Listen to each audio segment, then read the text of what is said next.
You are okay just the way you are.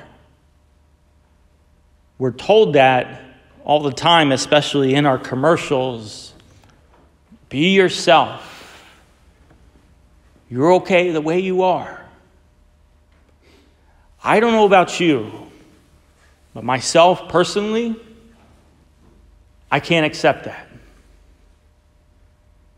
And if I do accept that, my life would be very boring and very depressing. We are called to something greater. In today's feast day of St. Peter and St. Paul tells us in his letter to Ephesians that we are predestined to be his adopted sons and daughters in Jesus Christ. Predestined, meaning that God puts you into existence first and foremost to be his beloved son and daughter.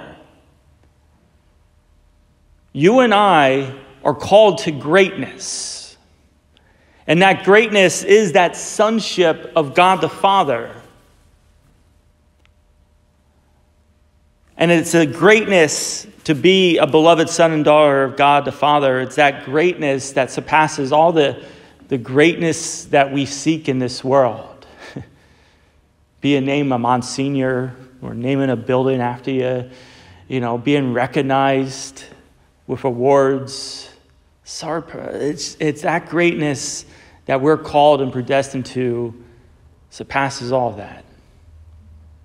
And I'm not there yet. Yeah, sure, in my baptism, I'm his beloved son, but I don't always act like it. There's still more formation that God is doing in my life. Maybe he's doing in your life as well. Now, maybe we've got a couple out there. Who knows? But if you read today's second reading of how St. Paul, in his letter to Timothy, his second letter to Timothy, it's probably the last letter that we know of St. Paul. And it's like a farewell address. St. Paul believes that he's going to die real soon. And when you know you're going to die very soon, your thoughts and perspective and what your concerns are in life greatly change. So these words that St. Paul shared with Timothy are very special, very sacred to him. This is what he wants to share. This is what he wants to tell him before his own martyrdom, before his own sacrifice, as he says, that he's being poured out like a libation. And so how does he describe his life? A life that is what? I competed well, I finished the race, I've kept the faith, and now that crown of righteousness awaits me. That's what St. Paul's seeking in life. But the thing is that in life, the way that St. Paul talks about his life, he talks about his life as a race, as a competition. And we know in races and competition, it's a struggle. It's hard work.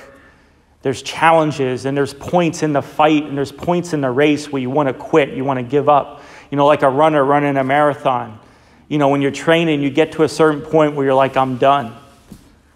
But then runners also talk about the second wind.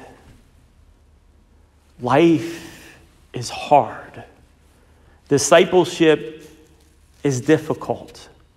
Because not only are the external struggles out there, but I think even more importantly, the stronger, the heavier battle is the stuff that's within ourselves. That's the struggle.